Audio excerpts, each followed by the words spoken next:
இது கோவை ஜீவஜோதி கலை தொடர்பகம் பெருமையுடன் வழங்கும் மாதா தொலைக்காட்சியின் அரம்சை. வணக்கம் அன்பான நேயர்களே, மீண்டும் உங்களை இந்த நிகழ்ச்சியின் வழியாக சந்திக்கிறதுல ரொம்ப சந்தோஷம். மாதா தொலைக்காட்சியில் அரம்சை என்ற இந்த நிகழ்ச்சிக்கு நிறைய பேர் நிறைய ஆதரவு தந்துட்டு இருக்கீங்க. போகிற இடங்கள்லாம் சரி, கடிதங்களும் சரி, உங்களுடைய இமெயில் தகவலும் சரி, ரொம்ப அழகான எங்களுக்கு ஒரு உத்வேகத்தை தந்து கொண்டிருக்கிறது. இந்த நிகழ்ச்சி ஒவ்வொரு நாளும் ஒவ்வொரு வாரமும் எங்களுக்கு ரொம்ப பயனுள்ள நிகழ்ச்சியாக இருக்குதுன்றத நீங்கள் வெளிப்படுத்திருக்கிற அந்த அன்பு எங்களுக்கு மேலும் மேலும் உற்சாகம் தருகிறது. இன்னும் அதிகமாக குழந்தைகள் நலனை பற்றி, பெற்றோர்களுடைய அந்த உளவியல் சார்ந்த விஷயங்களை பற்றி பேசுவதற்கு எங்களுக்கு உத்வேகம் தந்திருக்கு. அதனுடைய நீட்சி தான் இன்றைக்கு புதிதாக ஒரு டாப்பிக்கோடு நாங்கள் வந்திருக்கிறோம். வழக்கமாகவே சொல்லுவாங்க, அரம்சையினுடைய நிகழ்ச்சியினுடைய இந்த டாபிக்ஸ் எப்படி ஏன் பிடிக்கிறீங்க, இந்த தலைப்பு எங்கே தான் தேடுறீங்க, உண்மையிலேயே எங்களுக்கு அவ்வளோ ஒரு பயனுள்ளதாக இருக்குது அப்படின்னு சொல்கிறாங்க. நான் எப்படி சொல்கிறாங்கன்னா, நாங்கள் இதெல்லாம் முக்கியம்னு நாங்கள் இது வரைக்கும் நினச்சி கூட பார்த்தது கிடையாது. இது போகிற போக்கில் அப்படியே போகிற விஷயம் தானே அப்படின்னு நினச்சிட்டு இருந்தோம். ஆனால் நீங்கள் சொல்லும் பொழுது தான், ஐயோ இது எவ்வளோ முக்கியமானது, என்னுடைய குழந்தையினுடைய வளர்ப்பில் நான் என் குழந்தைகிட்ட எந்த விதத்தில் நான் பழகணும், செயல்படணும் அப்படின்றத பெற்றோர்களும் சரி, ஆசிரியர்களும் சரி பார்க்கும்போதெல்லாம் சொல்கிறாங்க, எங்களுக்கு இந்த டாபிக்ஸ் தான் சார் ரொம்ப பிடிச்சிருக்குன்னாங்க. ஒவ்வொரு முறையும் நாங்கள் எடுக்கிற அந்த தலைப்பு உங்களுக்கு ரொம்ப பயனுள்ளதாக இருக்குதுன்னு சொல்லி நிறைய பேர் எங்கள்கிட்ட பகிர்ந்துட்டு இருக்கீங்க. ரொம்ப மகிழ்ச்சி. அதே போல தான் இந்த முறையும் ஒரு அற்புதமான ஒரு தலைப்போட நாங்கள் வந்திருக்கிறோம். இந்த தலைப்பும் பார்த்திங்கன்னா, இது இவ்வளோ சீரியஸா, இது என்ன சாதாரணமாக அப்படி போயிடலாமே அப்படின்னு நீங்கள் பழைய மாதிரியே இப்பயும் நினைப்பீங்க. ஆனால் ரொம்ப கவனமாக நம்ம கையாள வேண்டிய ஒரு விஷயமா இது இருக்குது. பொதுவாக பாருங்களேன், நம்ம வீட்டில் குழந்தைங்க திடீர்னு அக்ரெசிவாக இருப்பாங்க, இல்லைன்னா ரொம்ப சைலண்ட்டாக இருப்பாங்க. எதுக்கு டென்ஷன் ஆகுதுன்னே தெரியாது, ஒரு மாதிரி ஒரு குழப்பத்திலே இருக்கிற மாதிரி இருப்பாங்க. அப்படியே ஒரு நிதானம் இல்லாமல் இருந்திருப்பாங்க. அவங்க பாட்டு போவாங்க, அவங்க பாட்டு வருவாங்க. இதெல்லாம் பார்த்தா நம்ம என்ன நினைப்போம், அந்த குழந்தைக்குள்ளே ஏதோ ஒரு அழுத்தம் இருக்குது அப்படின்னு நினைப்போம். இல்லைனா சம்வாட் ஏதோ ஒரு பிரச்சனையில் சுற்றிட்டு இருக்கு, ஸ்கூலில் ஏதோ பிரச்சனை, இல்லைனா ஃப்ரெண்ட்ஸுக்குள்ள ஏதோ பிரச்சனை அப்படின்னு சொல்லி நினச்சிட்டு இருப்போம். இல்லை வீட்டில் ஏதாவது அப்பா இல்லை அம்மா அவங்களுடைய அந்த நிர்பந்தம் இல்லை அவங்களுடைய அழுத்தம், அதனால் அப்படி இருக்கும் நம்ம நினைப்போம். பொதுவாக பெற்றோராக இருக்கட்டும், அது ஆசிரியராக இருக்கட்டும். ஆனால் இதுக்குள்ளார ஒரு முக்கியமான ஒரு விஷயத்தை தான் நாம் இன்னைக்கு பேச போகிறோம். அது வேற ஒன்றும் கிடையாது, தூக்கமின்மை. தூக்கம் இல்லாமல் போகுது, தூக்கத்தை அனுபவிக்க முடியாத ஒரு சூழ்நிலை. அந்த குழந்தைகள் சரியானபடி உறக்கம் இல்லாத நிலைக்கு ஒரு குறைபாடு கொண்டு இருக்கிற அந்த குழந்தைகளை தான் நம்ம இப்போ பார்க்க போகிறோம். ஸ்லீப்பிங் டிஸார்டர்னு சொல்லலாம், இல்லை ஸ்லீப்பிங் டிஃபிகல்ட்டின்னு சொல்லலாம். அதுதான் உண்மையாக சரியாக இருக்கும்னு நினைக்கிறேன். ஸ்லீப்பிங் டிஃபிகல்ட்டி, தூங்குவதற்கே கஷ்டப்படுற குழந்தைங்க. என்னங்க நல்லா டைமுக்கு கொண்டு போய் படுக்க வச்சா அது பாட்டு தூங்குதுன்னு நம்ம நினைப்போம். பல நேரங்களில் குழந்தைங்கள் நாம் நல்லா தூங்குவோம், ஏன்னா நம்மளோட அசதி அப்படி இருக்கும். ஆனால் குழந்தைங்க தூங்காமையே இருக்கும். பல நேரங்களில் குழந்தைங்கள் பார்த்திங்கன்னா, நாம் சீக்கிரமாக தூங்கிடுவோம், ஆனால் குழந்தை சீக்கிரம் தூங்காது. காலாட்டிகிட்டு இருக்கோம், பிறண்டு படுக்கும், அப்படியே அப்படி இப்படி இருக்கும், போரை போத்தோம், இது பண்ணுவோம். சரி, அதுக்குன்னு தூக்கம் வர நினச்சிட்டு போயிடுவோம், நம்ம அசதியில் தூங்கிடுவோம். ஆனால் அது ஒரு பிரச்சனையாக இங்கே பார்க்கப்படுது. ஏன் தூக்கம் வராமல் இருக்குது அப்படின்னு. ஸோ இந்த ஸ்லீப்பிங் டிஃபிகல்ட்டி, தூக்கம் கிடைக்க முடியாத அந்த சூழல், தூக்கத்தை அந்த குழந்தை அனுபவிக்க முடியாத அந்த சூழலை தான் நம்ம பார்க்க போகிறோம். Sleeping difficulty. வழக்கம் போலவே இந்த அரங்கம் நிறைந்த உறுப்பினர்களோடு, பங்கேற்பாளர்களோடு இன்றைக்கும் நான் வந்திருக்கிறேன். என்னுடைய வலப்பக்கத்தில் பெற்றோர்கள் வந்திருக்கிறாங்க. தங்களுடைய அனுபவங்கள், தங்கள் வாழ்க்கையில் பார்த்தது, தங்கள் குழந்தைகள்கிட்ட ஏற்பட்ட அந்த நிகழ்வு, இதெல்லாத்தையும் பற்றி நம்மள்கிட்ட உரையாடுவதற்கும் நம்மளோட அதை பகிர்ந்துக்கிறதுக்கும் வந்திருக்கிறாங்க. மாதா தொலைக்காட்சி நேயர்களை உங்கள் சார்பாக அவர்களை அன்போடு வரவேற்கிறேன். வெல்கம், வாங்க. தேங்க்யூ. அரம்சை நிகழ்ச்சி அப்படின்னாலே இவங்க எல்லாம் இந்த நிகழ்ச்சி நடத்த முடியாது. ஏன் அப்படின்னா, ஒவ்வொரு முறையும் இந்த தலைப்புகளை வடிவமைக்கிற அந்த குழுவில் ரொம்ப முக்கியமான ஆள். உங்களுக்கு தெரியும், அதிகமாக சொல்ல வேண்டிய அவசியம் கிடையாது, டாக்டர் ஷில்பா டெரன்ஸ். டாக்டர் தான் ஒவ்வொரு முறையும் இந்த டாபிக்ஸை அது எப்படி அவங்க பிடிக்கிறாங்கன்னு எனக்கு தெரியறதில்ல. அவங்க குழந்தைங்களோடு அவங்களுடைய வாழ்க்கை இருக்கிறதுனால, ஒரு உளவியல் மருத்துவராக இருக்கிறதுனால அவங்களுக்கு அந்த இது ஈஸியாக அவங்களுக்கு தெரியுது. அவங்க அடிக்கடி பார்க்குற விஷயங்கள்லேருந்து அவங்க தேர்ந்தெடுக்கிறாங்க. அந்த வகையில் மீண்டும் இந்த நிகழ்விற்கு வருகை தந்து இந்த டாப்பிக்கை வரப்போகிற வாரங்களில் முழுமையாக பேசி, அதில் இருக்கிற பிரச்சனைகளை பற்றி பேசி, அதுக்கான தீர்வை நோக்கி நம்மளை எல்லாத்தையும் கொண்டு போகிறதுக்கு மீண்டும் வந்திருக்கிறாங்க நம்ம டாக்டர் ஷில்பா டெரன்ஸ். அவங்களை அன்போடு வரவேற்போம். Welcome doctor. ஒரு ஸ்பெஷல் இன்வைட், ஒரு ஸ்பெஷல் கெஸ்ட். ஒவ்வொரு முறையும் நாங்கள் யோசிப்போம், டாக்டர் நாங்கள் பேசும்போது சொல்லிட்டு இருப்போம், டாக்டர் நம்ம நிகழ்ச்சிக்கு ஏதாவது ஒரு திடீர்னு ஒரு ஸ்பெஷல் கெஸ்ட்டை கூப்பிட்டு வரோம் டாக்டர், அது ஒரு நல்லா இருக்கும்ல அப்படின்னு சொல்லி பேசிகிட்டு இருப்போம். அது வாஸ் த ஃபஸ்ட்டு டைம் ஒரு ஸ்பெஷல் கெஸ்ட். அது ஆக்சுவலாக வந்து வழக்கமாக வருவாங்க அலாங் வித் டாக்டர். ஒரு சில மருத்துவர்களும் வந்திருக்கிறாங்க, நிகழ்ச்சியில் வந்து பேசியிருக்காங்க, நீங்கள் பார்த்துருக்கீங்க. But this is the first time ஒரு ஸ்பெஷல் கெஸ்ட்டாக, ஒரு ஸ்பெஷல் என்ன சொல்கிறது, ஒரு தேர்ந்த நிபுணராக இந்த டாப்பிக்கை பற்றி பேசுகிறதுக்கென்றே நாங்கள் ஒருத்தரை கூப்பிட்ருக்கோம். அவர் வேறு யாரும் இல்லை, நம்மளுடைய டாக்டர் ஆண்டனி டெரன்ஸ் அவர்கள். இவர் குழந்தைகள் நலம் மற்றும் குழந்தைகளுடைய நுரையீரல் சம்பந்தமான நோய்களுக்கு சிகிச்சை அளிக்கிற ஒரு சிறந்த நிபுணர். இப்படி சொல்லி அவரை வரவேற்கலாம், இது அவருடைய ப்ரொஃபஷனல். ஆனால் இங்கே கொஞ்சம் ஸ்பெஷலாக கொஞ்சம் ஒரு விஷயம் ஆட் பண்ணணும். ஏன்னா நம்மளுடைய டாக்டர் ஷில்பா டாக்டருடைய ஒரு பேக் போன், அவருடைய வெற்றிக்கும் அவருடைய இந்த அளவுக்கான பரிமாணத்திற்கும் பின்னிருந்து ஊக்கம் தருபவர். Yes, doctor Antony Terrence. நம்மளுடைய அறம் செய் நிகழ்ச்சியுடைய நடுநாயகமாக இருக்கக்கூடிய டாக்டர் ஷில்பா டெரன்ஸினுடைய கணவர். அவர் தான் இன்றைக்கி நமக்கு ஒரு ஸ்பெஷல் கெஸ்ட்டாக வந்திருக்கிறாரு. வரப்போகிற வாரங்களில் அதிகமாக டீட்டெயில்டாக பேச போகிறார். குழந்தைங்களோட நலன் அப்படின்ற பார்க்கும்போது அவர் இஸ் ஸ்பெஷலைஸ்டு இன் ஸ்லீப்பிங், அந்த அந்த டிஃபிகல்ட்டி சம்பந்தமான தூக்கமின்மைக்கான நிறைய ஆராய்ச்சிகளும், அது சார்ந்து மருத்துவ பரிசோதனைகளும், அது சார்ந்து மருத்துவத்திற்கான அந்த குழந்தைகளுக்கான எல்லா விதமான செயல்பாட்டிலும் இருக்கக்கூடியவர். அன்பாய் அவரை உங்கள் சார்பாக வரவேற்கிறோம். Welcome doctor. So the first time இந்த ஃப்ளோரில். ஆமாம், வழக்கமாக டாக்டர் வந்து நீ போமா, நான் அப்புறமேட்டு வரேன் அப்படின்ட்டு முடிஞ்சோன்னு கூட்டிகிட்டு போவார். ஆனால் இந்த ஃபஸ்ட் டைம் அவரும் இந்த ஃப்ளோரில் ஷேர் பண்ணியிருக்காரு. ஸோ எங்களுக்கு ரொம்ப சந்தோஷமாக இருக்குது டாக்டர். உண்மையிலுமே ஒரு மாதிரி ஃபுல் ஃப்ளெஜ்டாக இருக்குது இந்த ஃப்ரேமே இப்போ. So welcome. ஆஸ் யூஷுவல் இந்த டாபிக் தான் நம்ம ஏற்கனவே உங்களுக்கு தெரியும் எதை பற்றி பேச போகிறோன்னு சொல்லி டீட்டெயில்டாகவும் பேசியிருக்கிறேன். ஸோ நீங்கள் ஆஸ் எ ஸ்பெஷலிஸ்ட்டாக நீங்கள் வந்திருக்கீங்க. தூக்கம் இல்லாதெல்லாம் ஒரு பெரிய பிரச்சனையா அப்படின்றது தான் இப்போ நம்ம மனசுக்குள்ளே ஓடுது. என்ன ஆக்சுவலி இப்போ நம்ம ஓப்பனில் இப்படி வந்துடுவோம், தென் வீ கேன் கோ இவங்கள்ட்ட போய் இவங்கள்ட்ட இருக்கிற எக்ஸ்பீரியன்ஸை பார்த்து பார்ப்போம். இது என்ன ப்ராப்ளமா டாக்டர்? பயமாக இருக்குது எனக்கு, என்னன்னு தெரியல.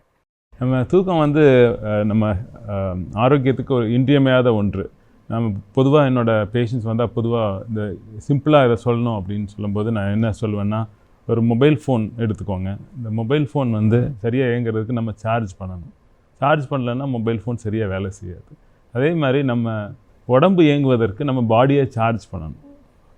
அதுதான் அந்த தூக்கம். அந்த தூக்கம் சரியாக இல்லை அப்படின்னா உடம்பு இயங்குவதில் ப்ராப்ளம் வரலாம், நம்ம பிரெயின் இயங்குவதில் ப்ராப்ளம் வரலாம். அது சரியான முறையில் தொடர்ச்சியாக நம்ம தூக்கம் குழந்தைகளுக்கு கொடுக்காமல் இருக்கிறோம் அப்படிங்கிற பட்சத்தில் நோய்களும் வரலாம் அவங்களுக்கு.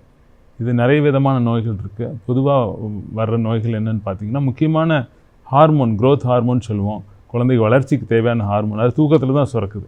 நம்ம சரியாக தூங்கலை அப்படிங்கிற பட்சத்தில் நம்ம வளர்ச்சியில் பாதிப்பு வரலாம். 2 வகையாக வரலாம். தூக்கம் சரியாக இல்லைன்னா சில குழந்தைகள் உடல் பருமனம் ஆகலாம். எதுக்குன்னா நம்ம உடம்புல நிறைய ஸ்ட்ரெஸ் ஹார்மோன்ஸ் அதிகமாகிடுது. அந்த டைமில் நம்ம நிறைய சாப்பிடுவோம். உடம்பு ரெஸ்ட் எடுத்துகிட்டு இருக்க டைமில் முடிச்சுட்டு நம்ம ஸ்நாக்கிங் எல்லாம் பண்ணிகிட்ருப்போம். அதனால உடல் பருமனுக்கும் இது ஒரு காரணமாக இருக்குது. சரியான முறையில் தூங்காத குழந்தைகளுக்கு சில பேருக்கு க்ரோத் ஹார்மோன் அப்படிங்கிற ஹார்மோன் வந்து சுரக்கிறது கம்மியாக இருக்கிறதுனால உடல் வளர்ச்சி குன்றி போகிறதுக்கும் ஒரு காரணமாக இருக்குது. இதை தவிர நம்ம பிரெயின் வந்து நம்ம தூங்கும்போது தான் நல்லா வேலை செய்யுது. நம்ம என்ன நினைப்போம், பிரெயின் சுவிட்ச் ஆஃப் ஆயிடுது அப்படின்னு நினைப்போம். பட் நிபுணர்கள் வந்து பிரெயினை ஸ்டடி பண்ணுறதுக்கு இஇஜி அப்படின்னு சொல்லுவாங்க, எலக்ட்ரிக்கல் ஆக்டிவிட்டியை பார்க்குறதுக்கு. அப்போ பிரெயின் தூங்கிட்டு இருக்கும்போது என்ன நடக்குதுன்னு பார்க்கும்போது அது பல வேலைகளை செய்கிறது அவங்களுக்கு தெரிஞ்சு அதை வந்து அவங்க வகுத்துருக்குறாங்க. இந்த மாதிரி REM ஸ்லீப், NREM ஸ்லீப், அந்த மாதிரி அந்த அந்த அந்த டைமில் நம்ம குழந்தைகளுக்கு தேவையான என்ன சொல்கிறது, மெமரின்னு சொல்லுவோம்ல, மெமரி அப்படிங்கிறது ப்ளஸ் அவங்களோட லேர்னிங், நம்ம என்ன காலையில் படிக்கிறோமோ அது வந்து மனசில் பதிகிறது அதிகமாக, நினைவாற்று பதிவு நடக்கிறது வந்து நைட்டு தான். நீங்கள் சரியாக நிறைய படிக்கிறீங்க பட் சரியாக தூங்கலைன்னா நீங்கள் படித்தது மனசில் பதியாகுது. அதுக்கப்புறம் தூக்கம் சரியாக இருந்தால் தான் உங்கள் ப்ராப்ளம் சால்விங் ஸ்கில்ஸ்ன்னு சொல்லுவோம், பிரச்சனைகளில் சால்வ் பண்ணக்கூடிய சக்தி வந்து அதிகமாக இருக்கும். அதனால் நான் நிறைய குழந்தைகளை பார்க்குறேன், எஸ்பெஷலி இந்த போர்டு எக்ஸாம்ஸ் போகிற குழந்தைங்க, அவங்கெல்லாம் ஸ்லீப் டிப்ரைவ்டாக தான் இருக்கிறாங்க, வரும்போது ரொம்ப டயர்டாக இருக்கிறாங்க. பட் அவங்க எதுக்காண்டி படிக்கிறாங்களோ அந்த அவங்க எதுக்காண்டி படிக்கிறாங்க, நிறைய மார்க் வாங்கணுங்கிறக்காண்டி படிக்கிறாங்க. பேரண்ட்ஸும் அவங்கள புஷ் பண்ணுறாங்க. கடைசியில் பார்க்கும்போது சரியாக தூங்கலைன்னா மார்க் வாங்கக்கூடிய சக்தி கண்டிப்பாக குறைய தான் போகுது.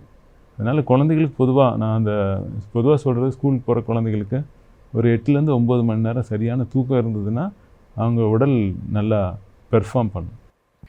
உங்களுடைய லைஃப்பில் உங்களுடைய குழந்தைங்களா இல்லை நீங்கள் கேட்டதில் இது மாதிரி தூக்கம் சார்ந்த விஷயங்கள் ஏதாவது இருந்தால் சொல்லுங்களேன். உங்கள் குழந்தைங்களா இருக்கலாம், இல்லை கேள்விப்பட்டதாக இருக்கலாம், தூக்கம் சார்ந்து. என் பிள்ளைங்க வந்துங்க தூங்கவே மாட்டாங்கிறாங்க, அதனால் சில பிரச்சனைகள் வந்துச்சுங்க அப்படின்றது நம்ம அதை என்னன்னு பேசலாம். இல்லை, என் பிள்ளை வந்து 2 பொண்ணுமே வந்து என்னென்னா, ஒரு பொண்ணு லைட்டு போட்டுட்டு தூங்குனா தூங்கிடுவா. எப்படி லைட்டு, நைட் லேம்ப்பு. ஏன்னா நம்ம இருட்டாக இருந்தால் தூங்குவாங்க குழந்தைங்கன்னு சொல்லி நம்ம லைட் ஆஃப் பண்ணுவோம். அப்போ அந்த மைல்டாக இருக்கிற ஒரு நைட் லேம்பையும் ஆஃப் பண்ணிட்டா குழந்தைங்க தூங்கிடுவாங்க.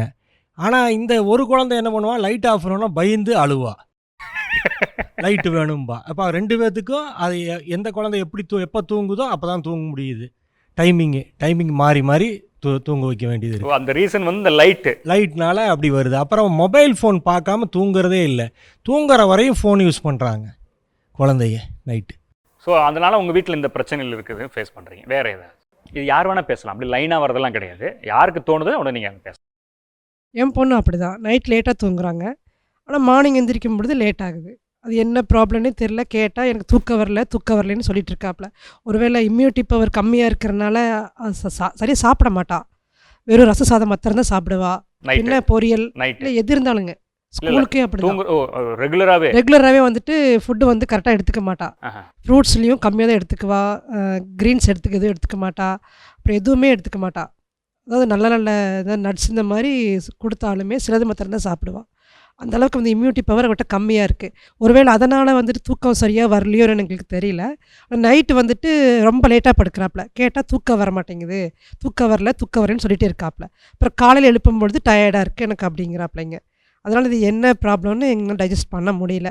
ஒருவேளை இந்த இம்யூனிட்டி பவர் கம்மியாக இருக்கிறனால தான் இப்படி ஆகுதுன்னு எங்களுக்கு ஒரு சந்தேகம். ஒருவேளை இந்த வழக்கமாக சொல்லுவாங்களா, வயிறு நிறையாமலாம் தூக்கம் வராது அப்படின்னு சொல்லுவாங்களே டாக்டர், அது என்ன, அது நேச்சர் உண்மைதானா? ஆமாம், ஐ திங்க் அதுவும் ரொம்ப இம்பார்ட்டன்ட். நீங்கள் சொல்கிற 2 பாயிண்ட்டும் இம்பார்ட்டன்ட். லைட்டு, உணவு ரெண்டுமே வந்து தூக்கத்துக்கு முக்கியமான பங்கு வகிக்குது. லைட்டை பற்றி பேசும்போது நம்ம முன்னோர்கள் வந்து சூரிய வெளிச்சத்தை வச்சு தான் தூக்கம் வந்து அமைஞ்சிருக்குது. நம்ம பாடியில் ஒரு பயாலஜிக்கல் கிளாக் இருக்குது, அது வந்து சூரிய வெளிச்சத்தை வச்சு க்ளூ எடுத்துக்குது, எது காலை எது நைட்டு எப்போ தூக்கத்துக்கு போகிறோம் அப்படிங்கிறது. அந்த பயாலஜிக்கல் கிளாக் கரெக்டாக ஒர்க் பண்ணணுங்கன்னா அந்த சூரிய வெளிச்சத்தை வச்சு போனோம்னா பிரச்சனை இல்லை. அதனால் பார்த்திங்கன்னா அந்த நம்ம முன்னோர்கள் வந்து கரெக்டாக சூரியன் உதிக்கும் போது எந்திரிச்சிருவாங்க, அதுக்கப்புறம் சூரியன் அஸ்தமனம் ஆனதுக்கப்புறம் போய் தூங்கிக்குவாங்க. அப்போ தூக்கம் நல்லா இருந்தது, அவங்களோட ஹெல்த்தும் நல்லா இருந்தது. இப்போ என்னென்னா நம்ம நிறைய ஆர்டிஃபிஷியல் லைட்ஸ் யூஸ் பண்ண ஆரம்பிச்சிட்டோம்.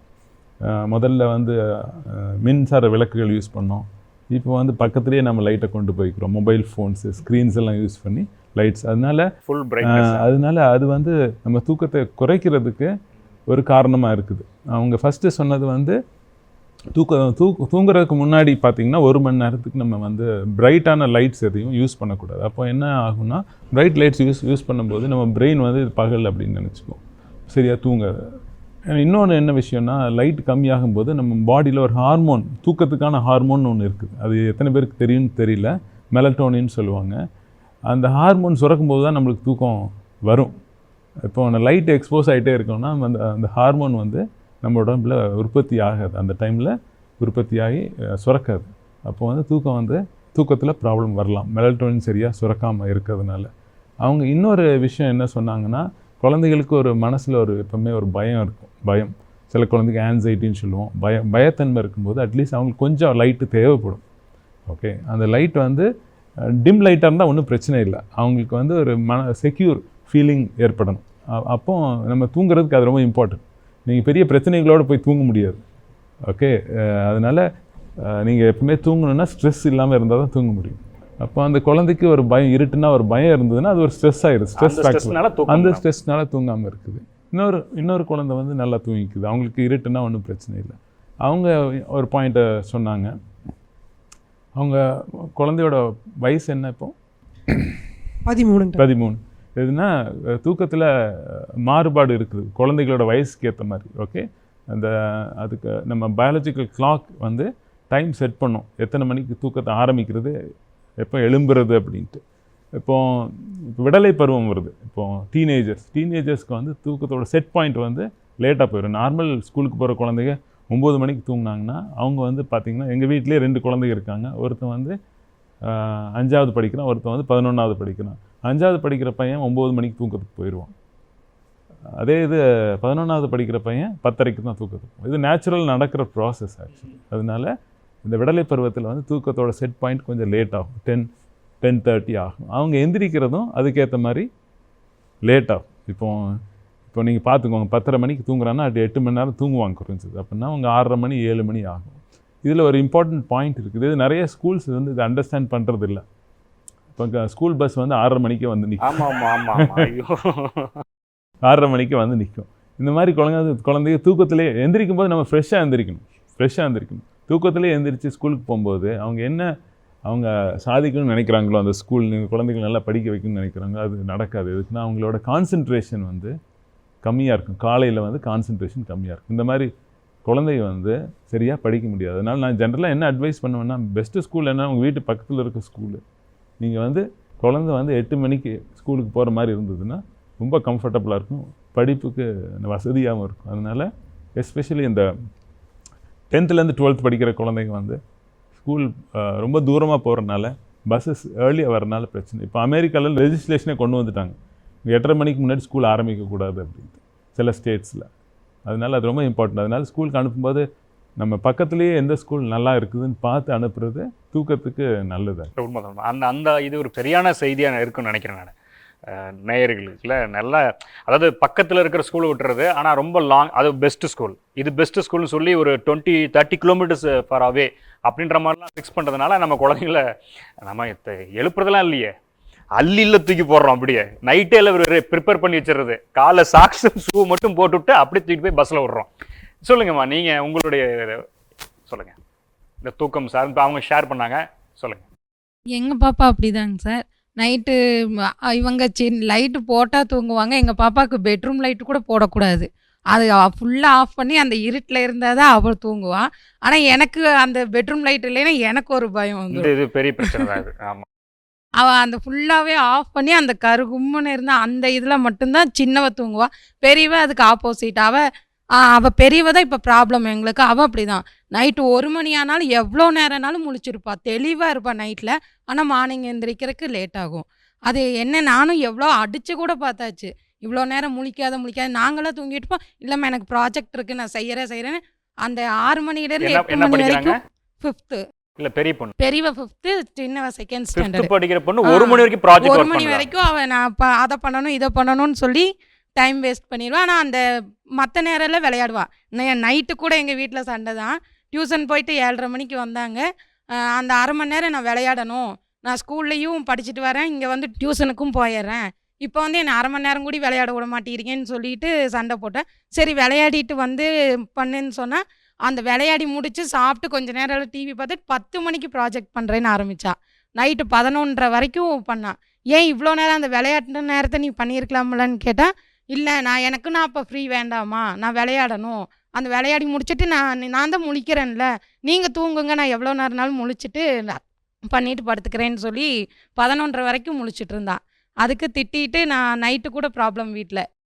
உங்கள்கிட்ட இந்த கேள்வி நான் வைக்கணும்னு நினைக்கிறேன். இந்த ஸ்லீப் டைமிங்கை இது எது ஃபிக்ஸ் பண்ணுது? இல்லை சொன்ன மாதிரி சம்டைம்ஸ் குழந்தைங்க இந்த மாதிரி அதிகமான மொபைல் பார்க்குறது, அந்த பிரைட்னஸ் அந்த மாதிரி பண்ணுறதுனால டாக்டர் சொன்னார். சைக்காலஜிக்கலாகவே எனக்கு அந்த நேரத்தில் விளையாடணும், அதை கூட அப்புறமேட்டு பார்த்துக்கிறேன்னு சொல்ல, இது என்ன விதமான மனநிலை?